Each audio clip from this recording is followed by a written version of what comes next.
So, the Hungarian Dances by Johannes Brahms are amongst the most famous compositions by one of the most famous classical composers. They're played so often that even if people think they don't know them, they may still recognise some of the tunes. Brahms's name is linked with them on so many CDs and concert programmes that it's often overlooked that while he made the piano arrangements, he didn't actually write the tunes themselves. I should make it clear straight away that this is not a controversial revelation. On the contrary, Brahms was actually proud of their authentically folk origins, calling them, and I quote, the genuine children of the gypsies, which in his own words again, I merely nourished with bread and milk. This paper sets out to examine these claims in the light of the earliest recordings by Hungarian folk bands of the traditional dance called Csárdás. The gypsies that Brahms referred to were the bands that he heard in the restaurants and cafes of Vienna where he lived. The word gypsy is problematic, with voices from the Romani community wanting to either ban it or reclaim it, but the present paper follows other recent writings in retaining it to describe the, quote, mythologized, exoticized construction, unquote, that these bands represent, rather than any specific ethnicity. Using the word in this way also usefully stresses that these bands were never really defined by a single ethnicity, with a number of prominent figures coming from Jewish or other backgrounds, as well as the majority Romani, a point I shall return to later. So, Brahms started playing Hungarian gypsy music when he was a teenager in the 1850s, a time when it was becoming increasingly fashionable.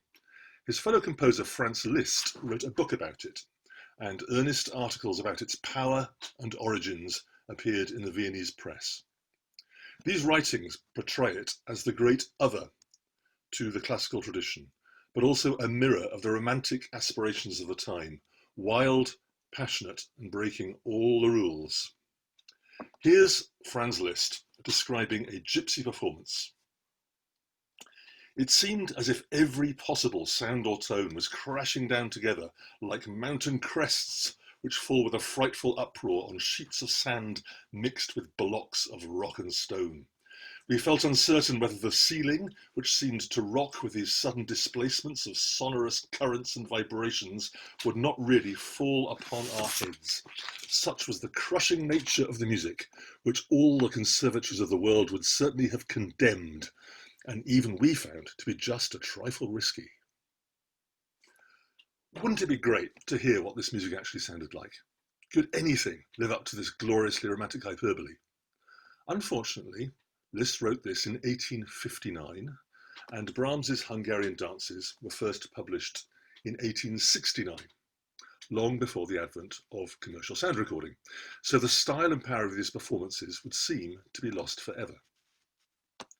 However, in the early 20th century, a large number of 78 RPM records of instrumental dance music by Hungarian gypsy bands were issued, mostly in Budapest.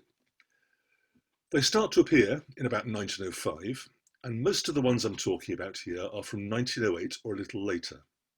They contain a great number of rhythmic instrumental pieces called Csárdás, in other words, real Hungarian dances performed by real Hungarian gypsy bands. So, just what we've been looking for. But, and this is an important methodological issue, how seriously can we take the evidence of a recorded legacy like this, made so long after the event?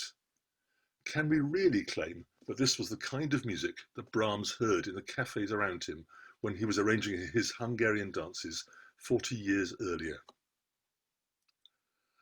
I would like to propose that in this particular case, the comparison is valid and that the recordings can yield some valuable insights into the earlier practice for two main reasons.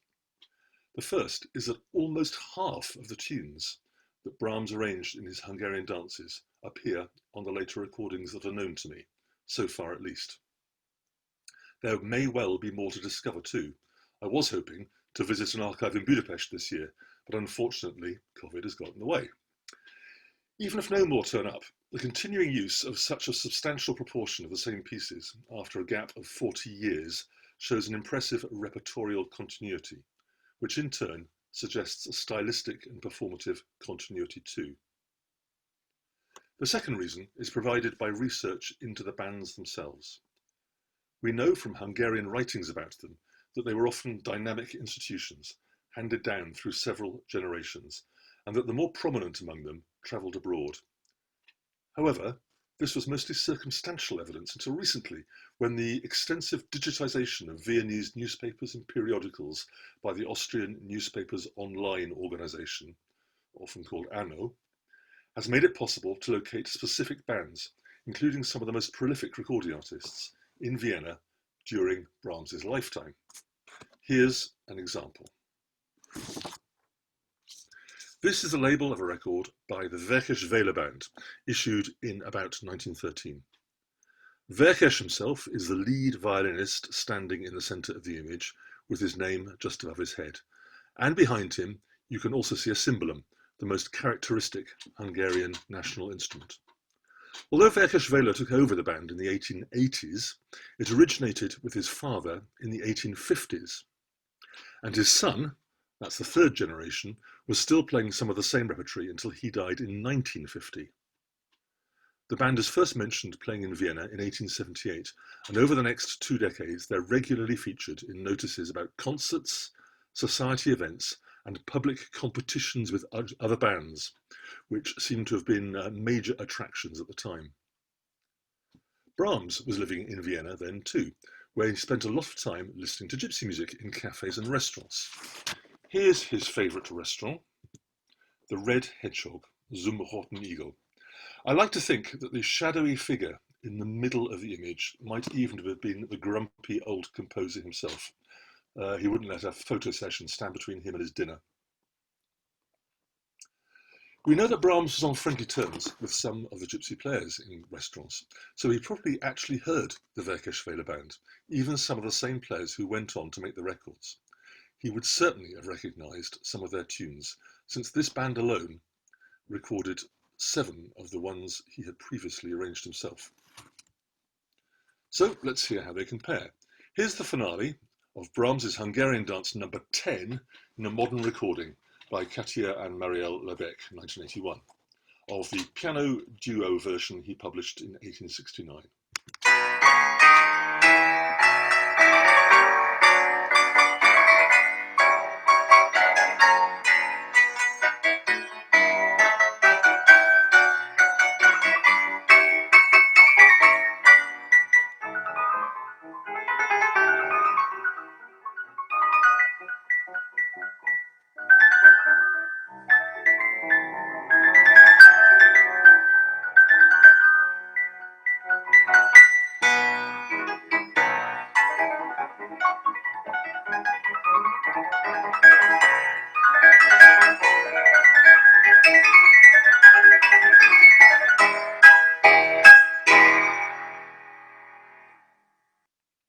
Although those tunes are taken directly from an old Hungarian wedding dance, the delicate piano arrangement still sounds pretty much like Brahms to me.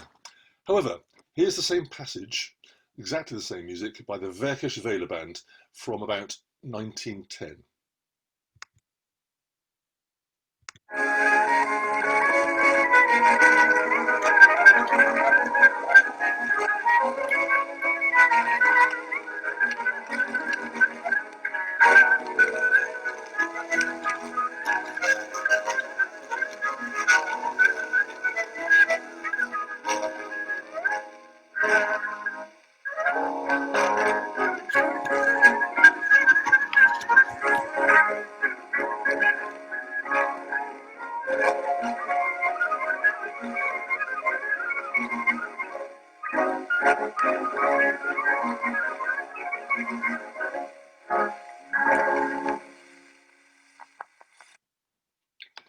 Does this really sound like, as Liszt said, every possible sound or tone crashing down together like mountain crests with a frightful uproar on sheets of sand mixed with blocks of rock and stone? Well, maybe he was exaggerating, but I think we can see his point. These 2 examples, though recognisable as the same tune, are very different in their effects. If your idea of normal had been the discipline of reading written music at the piano, which for most Viennese at that time it was, the splashy cymbalum, violin pyrotechnics, and general rhythmic overdrive might still seem pretty scary. We have to ask at this point whether the medium of recording itself might have affected what and how the band played. In particular, limiting a performance to the 3 minutes or so achievable on a 78 record might be a major issue with such a free and improvised music. It's impossible to know, but some interesting evidence for normal performance conditions away from any recording device comes from a rather improbable source. Many of the court and society gazettes of the time fall over themselves to give awestruck accounts of aristocratic balls and dances and such like, and are meticulous in detailing who danced what and with whom, often providing their readers with a strict timetable. We therefore know that a typical Csárdás in this context lasted 10 minutes, longer than was possible on a record. However, the same society gazettes tell us that Verkes played the same tunes live as he recorded, including the one we just heard, which was often used at the opening of a dance. And since this was functional music for social dancing, not a concert, the same tune would have been repeated many times then as now. There would have been plenty of scope there for variation and improvisation, but the tune would need to be functionally recognisable, and there's no reason to suppose they played any differently from the last example. Here and elsewhere, Brahms seems more interested in the musical invention of his own accompaniments than literally reproducing the sound of a gypsy band. And conversely, the recordings don't seem to have taken much notice of his arrangements either. One possible exception, the only possible exception, is the opening of his Hungarian Dance No. 12, which has a distinctive, fast-running accompaniment under the main tune. Here it is.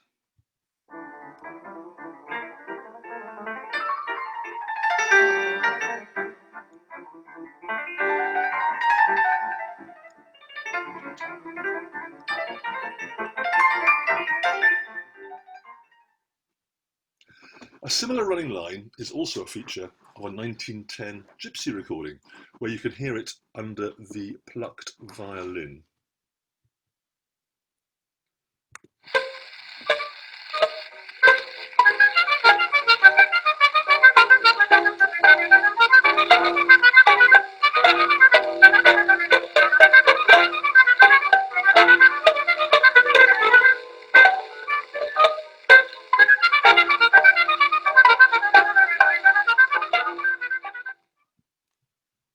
It's certainly slower, and the notes are different, but it's the same idea, and so unusual, that it seemed unlikely to be a coincidence, especially since the same thing happens on another recording from about 1908. There seems to be no reason to suppose that either band is copying Brahms. They just play a short extract from his original arrangement, and his name is never mentioned on any gypsy labels, so clearly it had no commercial value in that connection. I'm more inclined to think that the idea originated with an older performance tradition and was imitated by Brahms, but it's impossible to know. The next example I'd like to play is rather different. The fifth Hungarian dance has gone on to be perhaps the most famous of them all. It's a great concert warhorse, and it's now an iconic staple in most Hungarian band repertories. However, this is a relatively recent phenomenon, which has come about mostly because of the fame of the Brahms arrangement, and the tune was never recorded by any of the pre-1914 gypsy bands.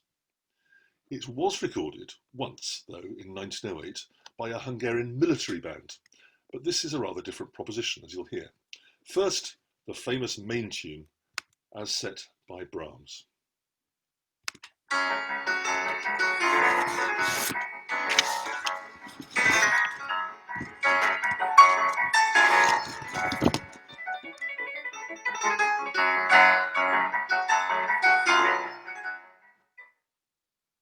And now this by the band of the Royal 44th Kapsavár Infantry Regiment from about 1908.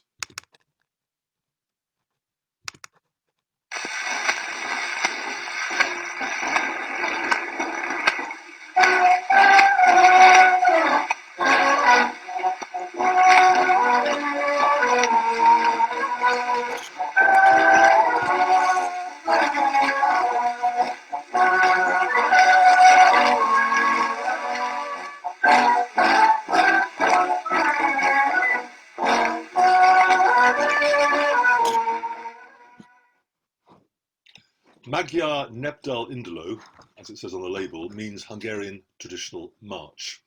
And this is proper march band music with a drum roll to start with, fanfares and umpa.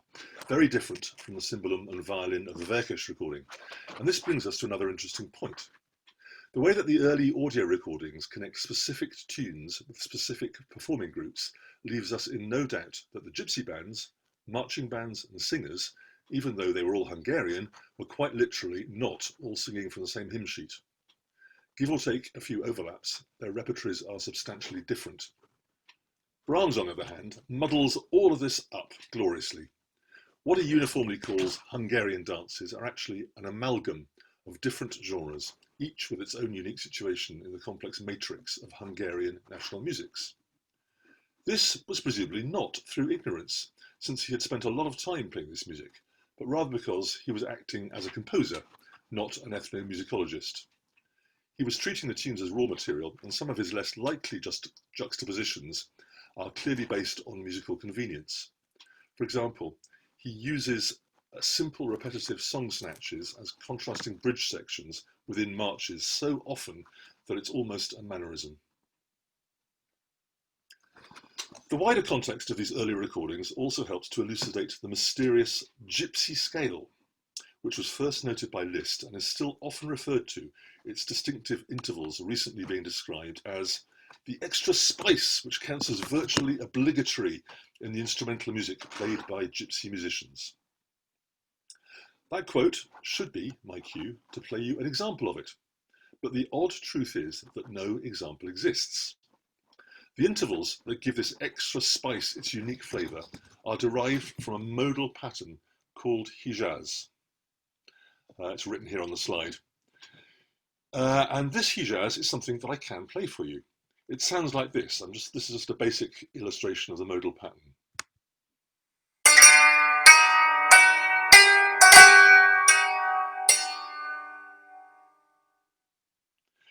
The hijaz pattern by itself is not at all unusual in Arab and Turkish music, but it is extremely rare in the early recordings of Hungarian gypsy music. Furthermore, Liszt incorporates two hijaz patterns into a single scale in his gypsy scale in a strange configuration that is nowhere to be found in Arab or Turkish music either.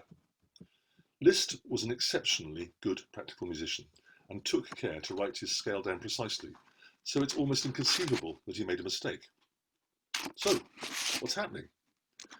The recordings of the time are again helpful in addressing this question, in that they directly associate musical genres with performing ensembles. The recorded legacy makes it clear that gypsy bands played not just Csárdás music, but also waltzes, song accompaniments, and even the new foxtrots and ragtimes coming over from the USA. Verkes alone left dozens of examples of all of these. Bands like his made their living by playing for everybody, so despite always playing from memory, their repertories were huge and necessarily included specialities for all audiences and occasions. In a city like Vienna, they would almost certainly have known pieces in what was then called the Romanian genre, which was the forerunner of what we now know as Jewish klezmer music. This music is full of the hijaz pattern, and its distinctive sound is probably what Liszt's sharp ears picked up on.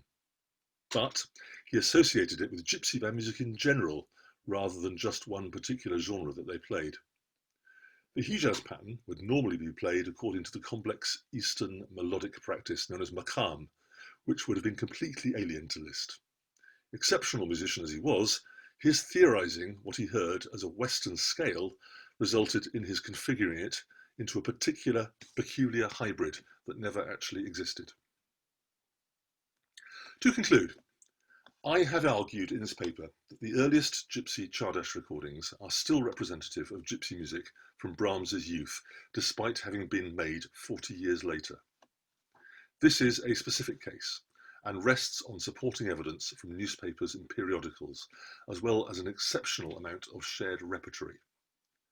It's important, though, not only for the light it sheds on Brahms, but also because it conversely contextualizes and brings back to life a tradition that has otherwise been unfairly neglected in our own time.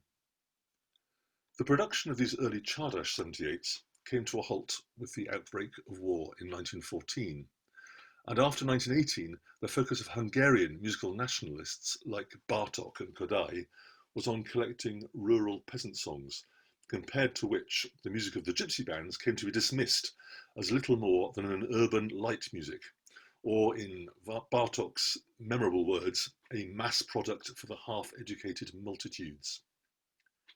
Much more catastrophic for the Romani and Jewish musicians alike were the Second World War, the Holocaust, and then the suppression of minority identities under communism. And although something called gypsy music is a favourite genre on the world music circuit now, it is primarily based on a Balkan tradition that grew out of the old Romanian style and is premised on a more modern identity politics. It's extremely fortunate, therefore, that this treasure trove of recordings has survived, and I'm looking forward to future research on this music, its place in the Viennese soundscape, and its relationship with the classical tradition. Thank you.